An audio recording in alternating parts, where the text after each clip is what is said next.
కాంగ్రెస్ ప్రభుత్వం పేదలకు న్యాయం పెద్దోళ్లకు న్యాయం అనే రీతిలో పనిచేస్తుందని బీఆర్ఎస్ వర్కింగ్ ప్రెసిడెంట్ మాజీ మంత్రి కేటీఆర్ ఆరోపించారు. ప్రభుత్వ భూముల పరిరక్షణ పేరుతో హైడ్రా విధ్వంసం సృష్టిస్తోందని మండిపడ్డారు. హైడ్రా చర్యలపై ఆయన తెలంగాణ భవన్లో పవర్ పాయింట్ ప్రెజెంటేషన్ ఇచ్చారు. కేసీఆర్ 10 ఏళ్ల పాలనలో రాష్ట్రంలో నిర్మాణాలు మాత్రమే కనిపిస్తాయి, కానీ కాంగ్రెస్ పాలనలో కూల్చివేతలే కనిపిస్తున్నాయని విమర్శించారు. కేసీఆర్ పాలనలో సచివాలయం, T Hub, We Hub, police command control centre నిర్మించామని ఆయన గుర్తు చేశారు.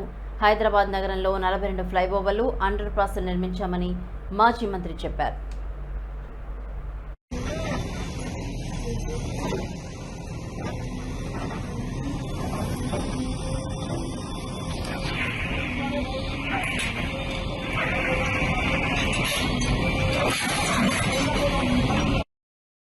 హైదరాబాద్ మహానగరంలో ఇవాళ హైడ్రా పేరిట ఈ ప్రభుత్వం చేస్తున్న అరాచకం వల్ల బాధితులైన సోదరులు సోదరిమణులు మీరందరూ కూడా గతంలో 2-3 సందర్భాల్లో మూసీ వల్ల హైడ్రా వల్ల ఇబ్బంది పడ్డ వాళ్ళు తెలంగాణ భవన్కి ఇక్కడికి వచ్చి మాకు న్యాయం చేయండి, మాకు సహాయంగా నిలబడండి, మాకు అండగా ఉండండి అని అడిగినప్పుడు మరి ఆనాడు మూసీ బాధితులైతేనేమి, హైడ్రా బాధితులైతేనేమి మా వంతుగా కొంత ప్రయత్నం చేశాం. కానీ ఈరోజు మనం ఇక్కడ మాట్లాడుకుంటున్నాం, ఈరోజు మనం ఇక్కడ అందరం కూర్చున్నాం. ఇదే నిమిషంలో ఈరోజే ఈ గంటకే హైడ్రా ఈరోజు చంద్రాయన్గుట్టలో ఒక పిల్లల స్కూల్ని కూలగొడతా ఉంది.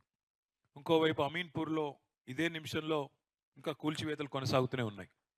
మనం ఎవరం కూడా నిజానికి అన్యాయాన్నో అక్రమాన్నో వాటిని సమర్థిస్తున్న వాళ్ళం కాదు. కానీ ఒక్కసారి వెనక్కి తిరిగి చూసుకుంటే 10 ఏళ్లలో ఏం జరిగింది అనే విషయం ఒకసారి ఆలోచించుకుంటే, కేసీఆర్ గారి 10 ఏళ్ల పరిపాలనలో ఎక్కడ చూసినా మీకు నిర్మాణాలే కనబడతాయి, ఎక్కడ చూసినా కన్స్ట్రక్షన్ కనబడుతుంది.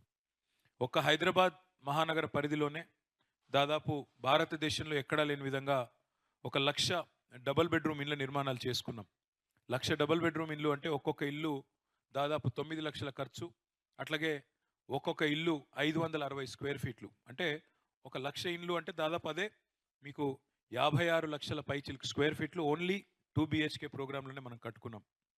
రాజధాని నడిబొడ్డున మీకు తెలుసు వైట్ హౌస్నే తలదన్నే విధంగా సెక్రటేరియట్ నిర్మాణం చేసుకున్నాం, సచివాలయ భవనం కట్టుకున్నాం, దానికి డాక్టర్ బాబాసాహెబ్ అంబేద్కర్ గారి పేరు పెట్టుకున్నాం. అట్లాగే ఇన్నోవేషన్ క్యాపిటల్గా చేసుకోవడానికి టీ హబ్ అని పెట్టుకున్నాం, టీ వర్క్స్ అని పెట్టుకున్నాం, వి హబ్ అని పెట్టుకున్నాం, వాటిని కూడా కట్టుకున్నాం.